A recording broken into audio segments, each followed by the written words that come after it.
이곳에 20년 동안 방치된 집이 있습니다. 구조물들이 간신히 받치고 있는 위태로운 지붕. 주방으로 사용하던 공간은 외부에 있는 거나 마찬가지로 난방에 취약해 보이네요. 거실을 중심으로 양쪽으로 나뉘어 있는 방들 역시 심각한 건 마찬가지. 벽은 갈라지고 문틀도 뒤틀려 있습니다. 오랫동안 빈집으로 있어 전혀 보수가 되지 않은 상황. 정말 대공사가 될 것 같은데요. 예산은 1,200에서 1,500 정도입니다. 요새 젊은 분들이 가성비 있고 깔끔한 마감들 많이 좋아하시는 분들이 많아서요. 생각보다 많은 마감재들이 많이 개발되고 많이 보급되고 있어요. 충분히 그 단가로도 시공드릴 수 있습니다. 2년 전 첫날이니까 먼저 여기 판넬부터 털고 그 다음에 안에 내벽 털고 언제나 그렇듯이 안전 주의해서 작업하도록 하겠습니다. 주어진 시간은 단 2주. 짧은 시간과 적은 예산으로 집을 개조해야 합니다. 서둘러 철거부터 시작하는 작업자들. 일반 주택에서는 흔히 볼 수 없는 구조물입니다. 이 벽을 털고요. 안에다가 화장실 만들 벽을 다시 만드는 거예요.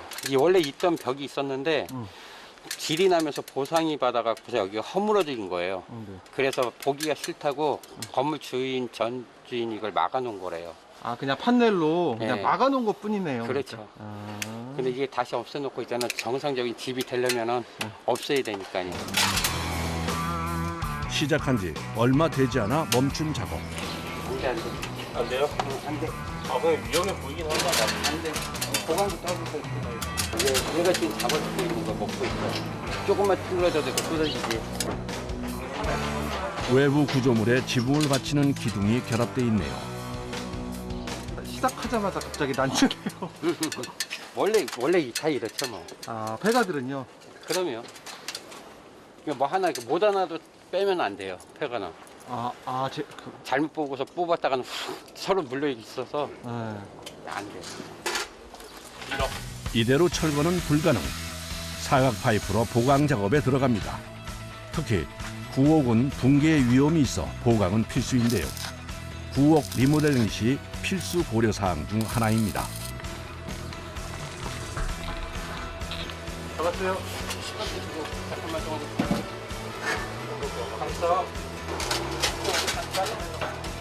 치수가 맞지 않는지 다시 재단에 들어갑니다.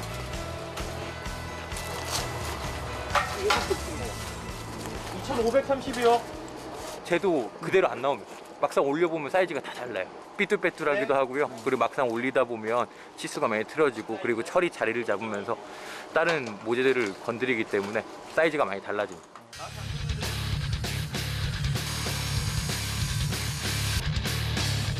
재단한 사각 파이프를 다시 연결해 보는데요. 이제야 길이가 딱 맞네요. 건물 외벽 보강에 사용된 사각 파이프의 무게만 3.2톤, 비용은 150만 원이 들었습니다. 이제 조심스럽게 나무 기둥 분리 완료. 이제부터는 빠르게 해체할 일만 남았습니다.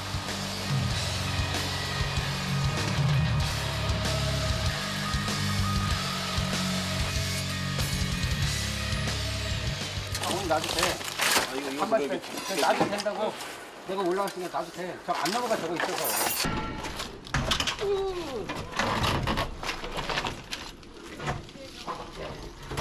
무겁다.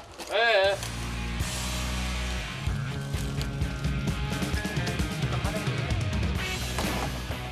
구조물 분리 성공.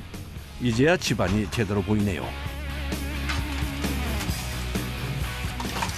목 뚫리니까 그냥 속이 시원하네요. 이제 다음 게 구상이 되잖아요. 사이즈가 나오고. 이 집은 40대 부부가 매입해 세컨하우스 용도로 리모델링 중인데요. 집 뒤의 풍경에 반해 매입과 리모델링을 결정했다고 합니다. 집과 집 사이에 있는 정원은 특별한 공간이라고 하는데요. 나라에서 빈집 같은 폐가 같은 것들을 매입해서 공원으로 조성한 곳이거든요. 이 집 바로 뒤편에 있어서 집주인분께서 여기 특별히 창문 좀 넓게 따서 여기 정원처럼 보일 수 있도록 그렇게 창문 좀 내달라고 하셔갖고 지금 벽을 털기 위해서 보고 있는 중입니다. 앞마당이 거의 없는 대신 공공 정원을 품을 수 있다는 것이 이 집의 큰 장점입니다. 바깥에 나가서 칼질 한번 하고, 그쪽에서 이쪽으로 저기 맨 위에 거, 바깥에서 안으로? 위에서 안에 거로만 몇 개만 깨서 넣어. 그 다음부터 털면 뚝 떨어질 거야. 예. 기존에 창이 있던 공간을 확장하는 작업. 폭은 그대로 유지하고 세로로 길게 창을 낼 계획인데요. 밖에서 글라인더로 떼어낼 부분에 틈을 만들면 안에서는 벽이 쉽게 부서지도록 분리해 주는데요. 금이 간 곳이 많아서 집 안팎에서 공조 작업을 하는 겁니다.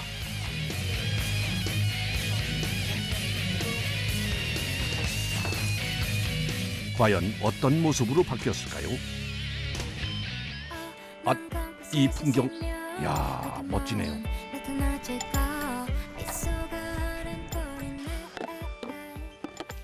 이건 빈티지 스타코라는 자재입니다. 원래 노출 콘크리트 마감은 내기 힘든데 이건 간편하게 노출 콘크리트 질감을 낼 수 있도록 도와주는 자재이고요. 카페 같은데 많이 시공하고요. 철거가 끝나면 세부 작업에 돌입. 벽에 갈라진 틈을 메우고 전체를 마감해 주는데요. 용도가 세컨하우스인 만큼 색다른 분위기를 내기 위해 콘크리트 노출 결정. 표면 강도가 높고 마감에 편리성이 있는 스토코 소재를 사용했는데요. 색도 다양하고 작업자에 따라 다른 질감을 낼 수 있다는 것이 장점입니다.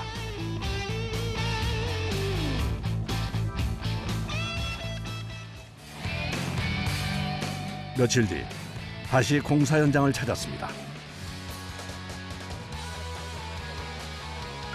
공간 제약이 크고 민원 발생 빈도도 높은 도심의 특성상 작업은 최대한 빠르게 진행하는 것이 원칙. 지붕 작업을 위해 전동 리프트까지 동원됐습니다. 긴 세월 손보지 못해 깨지고 무너진 기와 길이 생기면서 잘려나간 부분은 보수가 시급합니다.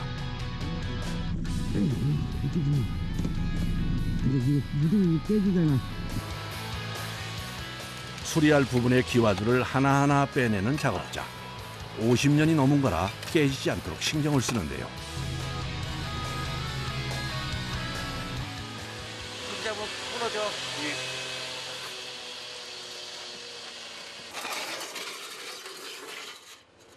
다시 재활용해야지. 이거 구하기가 힘들어서 오래된 거라 다시 재활용해야죠. 살짝 들게요. 아니, 확 들어. 겁먹지 마. 수거한 기와를 재활용해 지붕을 만들어 주는데요. 말하는 거잖아요. 아니, 이거 많이 넣어. 빈 공간들은 시멘트로 부분 보강을 진행. 그 위에 다시 기와를 덮어 단단히 고정해 줍니다.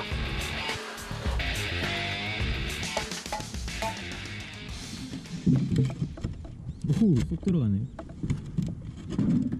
기와를 새로 쌓는 것보다 이런 식으로 보강하는 게 훨씬 힘이 듭니다. 아무래도 좀 제대로 돼 있지가 않고 그냥 무너지는 것도 비용은 아무래도 이렇게 보수하는 게 좀 더 저렴할 수밖에 없겠죠. 그만큼 면적이 좀 작으니까요. 전체의 조화를 봐가며 기와를 쌓는 작업. 섬세함이 필요한 과정입니다. 지붕 정리가 끝나면 보수 작업이 진행되는데요. 기와 페인트 칠할 겁니다. 원래 기존에 기와는 유지보수하려면 재시공이 사실 원칙이었는데요. 뭐 방수 같은 것이라든지 뭐 기타 부식 같은 거에 취약했거든요. 근데 이런 요새 유지보수 자재가 많이 나와서 기와에 바르기만 해도 수명은 5년에서 8년 정도고요. 아무래도 재시공보다는 훨씬 저렴하기 때문에 페인트다 보니까 많이들 시공하시는 편입니다. 형님 페인트랑 로라랑 챙겼어요? 페인트랑 로라랑 다 있나? 들고 올라와있어. 로라 있잖아. 로라 있고 페인트 있고 오뎅 로라 하나 있어야 될 것 같은데 조그마한 거 로라 조그마한 거 하나 있어야 될 것 같은데. 기와 위로 올라가는 건 위험해 리프트를 타고 작업할 예정인데요. 여기 작업하기가 되게 안 좋다. 이렇게 불편한 방식으로 작업하는 데는 이유가 있습니다. 이제는 예전하고 다르게 뭐 스프레이라든지 그런 시공들이 많이 제한돼서요. 외부에선 여기는 어쩔 수 없이 로라하고 붓하고 두 개만 활용해서 발라야 됩니다. 현장 일이 다 그러지 않겠습니까? 한 장 한 장 칠하다 보면 다 칠하겠지요. 도심에서 공사를 할 때는 제한이 많기 때문에 리모델링 시 확인해야 하는 사항도 많습니다. 한쪽에서는 롤러로, 다른 한쪽에선 붓을 사용해 칠을 하는 작업자들. 한 장 한 장 정성을 들입니다. 쫙쫙 빨아먹는 거, 쫙쫙 빨아먹어.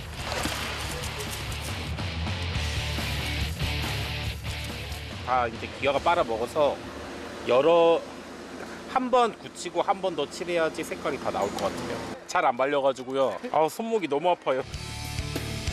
그야말로 시간과 정성이 들어가는 작업입니다.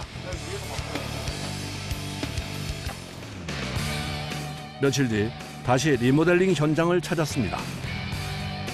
아직 미완성이지만 내부에도 변화가 보입니다. 보강용 사각 파이프를 인테리어에 활용, 노출 천장과 함께 독특한 분위기가 납니다. 이제 바닥만 마무리를 하면 되는데요. 바닥 셀프 레벨링이라고 하는 거고요. 그리고 이거는 레벨링 중에서도 좀 빨리 굽고 색깔 낼 수도 있고 빨리 굽기 때문에 인건비도 저렴할 수 있고 그리고 한 6시간 정도면 밟을 수가 있는 제품이라 석고 반죽을 콘크리트 타설면에 흘려 굳힌 뒤 수평면을 만드는 셀프 레벨링 공법은 시멘트와 규사의 유동 화재가 섞여 자동으로 바닥 수평을 맞춰주는 것이 특징입니다. 머리 조심하세요. 거기 보면 안 돼. 그래 약. 물과 섞어 걸쭉하게 만들어준 반죽을 바닥에 부어줍니다. 이대로 두기만 해도 천천히 흘러다니며 평평하게 바닥에 깔리는 건데요.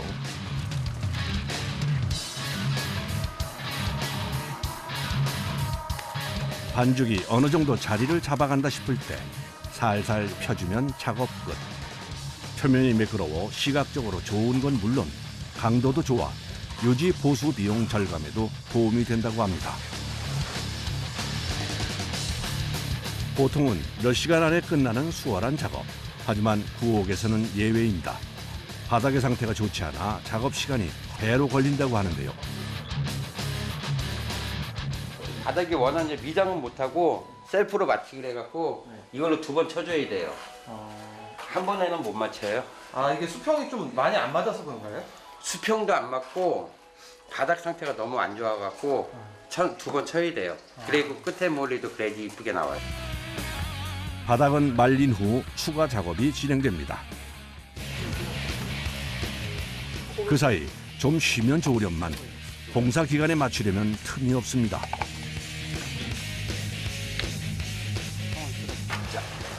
같이 돌아야 돼. 내가 손 내려. 손 내리라고? 손 내려서 들어. 자. 유리의 길이만 2m. 크기만큼이나 무거워 남자 셋이 들어도 버거운데요. 공간이 좁아 기중기 사용도 불가능. 시작부터 고난이 예상됩니다. 가만 있어.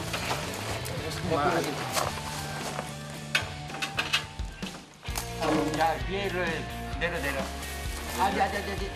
저거 내려. 너 사다리 갖고 와. 네. 같이 들어요. 들어. 하나, 둘, 셋. 위에. 같이 그 잡고. 저 올려요.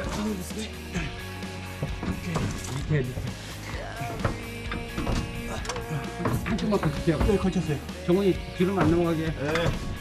그야말로 천신만고 끝에 유리를 창틀에 안착. 실리콘으로 고정을 시켰습니다. 원래는 프레임을 만들어져 있는 데다 유리를 찧어갖고 프레임을 시공을 하면 편한데 그러면 옆에가 또 좁아져갖고 저 밖에 보이는 게 좁아지잖아요. 바깥이 보여야 되잖아요. 아, 네. 그러니까 최대한 조경이 살아야 되잖아요. 조망권이 있어야 되니까. 실리콘 작업은 한 면씩 해주는데요. 실리콘이 완전히 굳을 때까지 유리가 고정될 수 있도록 고정 팁을 끼워둡니다. 작업자들의 노력 덕분에 통유리창도 완성이 됐습니다.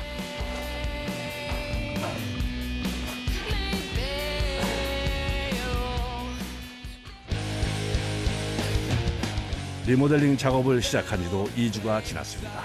그 사이 집도 완성이 됐는데요. 과연 어떻게 바뀌었을지 한번 들여다볼까요? 답답했던 외부 구조물이 사라지고 아담한 마당까지 생겼네요. 거실에 있던 작은 창은 크기를 늘려 고정창으로 변경. 외부 구조물로 막혀있던 부분은 벽을 세워 화장실을 만들었습니다. 기존에는 거실 중심으로 양쪽에 방이 있었는데요. 하나를 터서 거실을 확장. 좁은 집인데도 넓어 보이네요. 거기에 조명까지. 아주 운치 있는 집으로 재탄생됐습니다. 와 진짜 집이 됐네. 네, 다 끝났습니다. 네. 아유 잘 나왔네요. 우와. 여기서 문으로 들어가야 돼. 우와. 여기 완전히 다 바뀌었어, 그렇지? 맞아. 여기 금가 있었는데 여기 다 금가 느껴졌네. 있었는데 그러니까 이쁘게 잘 됐네. 완전 지금 폐교잖아. 맞아, 완전히 무너지는 줄 알았잖아. 기분 좋은 상상을 하면 어떨까 모두가 날 좋아한다고 몸에 좋은 생각을 하면 어떨까 보기보다 난 괜찮다고 여기 확실히 뒤 공원도 있어가지고 여기 확실히 개방감이 있어가지고 확실히 좋네요. 게다가 여기 요 뒤에 딱 나무가 딱 이뻐서 너무 잘 나온 것 같아요. 큰 비용을 들이지 못했는데 이렇게 좀 잘 마무리해 주셔가지고 너무 감사드립니다. 최선을 다했습니다. 진짜 최선을 다했어요. 그러니까요. 시작이 됐을 때 정말 모두가 위험하다고 하셨었어요. 왜냐하면 여기가 너무 이제 시공하기 어렵고 위험하다고 했는데 저렴함에도 불구하고 이렇게 안전도 잘 이렇게 염두에 두고 안전하게 이 집을 사용할 수 있게 해주신 것도 너무 감사드리고 새로운 집에 이름까지 준비했다는 가족. 무슨 뜻인가요? 무수꼬리 지명이잖아요. 그래서 무수라는 이름이랑 저희 이제 부부의 성이에요. 네, 제가 이시고 저 아내가 사시여서 그 의미도 있고. 폐가에서 가족들의 힐링 장소로 변신한 집. 이곳에서 만들어갈 추억이 기대됩니다.